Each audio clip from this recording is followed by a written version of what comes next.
maze okulonda wennondedde twabadde ekizibu kyonna obuuma bukoze mu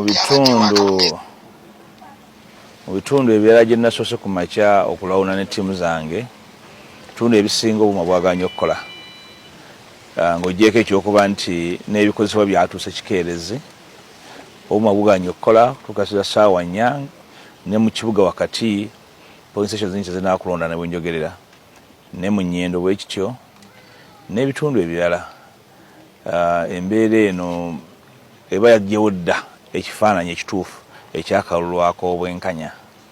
Akalulu k'obwenkanya kebeera mu kuteebereza oba twasalawo tujja kukozesa digital register ku ssaawa eno wetwogerera omulamuzi w'Abakama nvudde waka nga wadde ekiragiro wadde press conference nti abantu baddembe okulondera mu register erimanyo kakati kyebayita organized chaos kebayita akatuubagiro kubanga embeera efaananako bwetyo ogaana otya Mpuuga Mathias ne Mathias Mpuuga okulondera mu bifo ebyenjawulo. Kakati ekyo kye twali twewala abamu ku ffe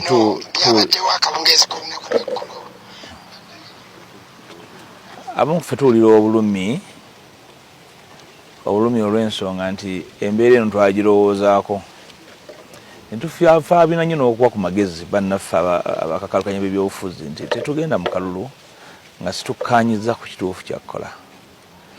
Ne by'Abakama bwe yasalawo okukozesa obuuma buno era twavaayo nga DF ne twebuuza abagoberera press conference bagimako okumpi essaawa 2 namba nga tutegeeza nti obuuma obwo butali pre-tested obutagezeseddwa kimala obutagezeseddwa nga abavunaanyizibwa weebali ebibiina by'obufuzi civil society bunaaba butya era kyembadde ngamba bulijjo nti omubisi si musi bwasoose kunywa ku kyayi nga tebunaakutandika kukola tebunaakuzuuka okw'obumu obulala nga bukyanoonya kyakulya so kyakusaalirwa kyogera ng'abasaaga naye ekifaananyi ky'okulonda bannayuganda kye bandiyagadde okulaba already ekituufu kivuddewo.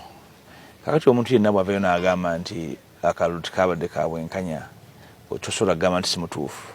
Wali balondera ku register eri manyo bano bali ku digito okulonda kutandise ku ssaawa za njawulo already mu kibuga mulimu ebibinja by'abalabba y'abadduka bakutte emiggo be bandoopedde Ssennyanga eyo n'ekimanya kabonera. It's very annoying. Bakandidate bange abamu abali bitundu ebyenjawulo ng'owe Nakawa East antegeezezza nti Luzira prison bulijjo balondera bweru kubanga kuliko ne bannayuganda bava wabweru wa barracks abalonda ne kati baajingizizza munda beegenti bagenza okutuuka nga bookisi zajjudde dda babaggyeko n'amasimu so kyakusabirwa kyamaanyi nnyo lesson ennene nnyo eri ffe abakakalukanyi n'abaagala Uganda ey'enjawulo kyenziramu buli omu alina okuwuliriza munne obutawuliziganya kitegeeza nti tuwerekera n'akyemalira akole byayagala tugende mu kalulu bwe tuveeyo tukayana naye nga twali tulina obusobozi obumuwaliriza okukola ekituufu katulinde ebinaavaayo Mukama atubeere.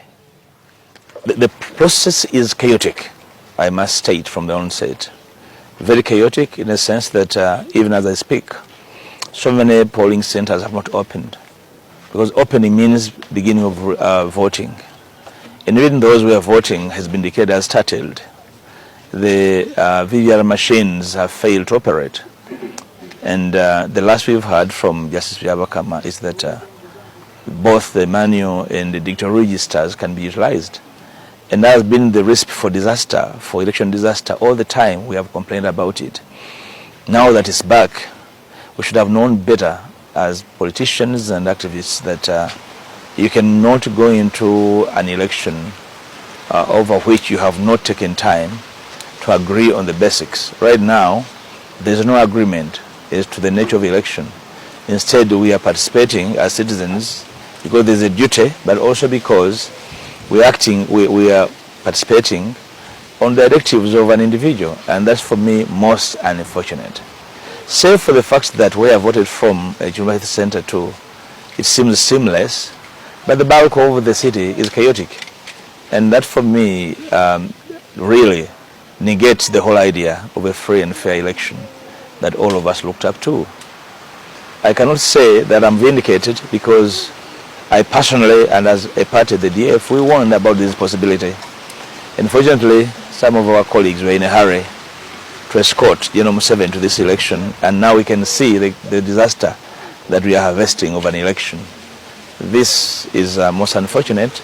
Possibly we gather eternal lessons from this chaos, that in future we'll need to learn to listen to each other and never feel a sense of our own power and capacity alone by anybody if we are going to continue participating in this kind of activities.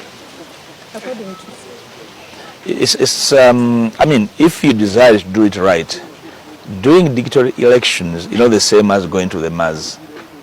It's very simple, but you must be intended on doing it right. And the best way, for example, we questioned as DF the wisdom of the EC in doing single sourcing of the service provider. The service provider was never checked. It was never an international bidding, meaning that the single selection alone was enough to register a disaster that we are seeing. So digital register is not something so huge to do. It's simply basic computing. Basic computing does not require you to go to Mars. If you intend to do it right, you must procure the right machinery, the right technology, the right software, the right personnel, trained in time.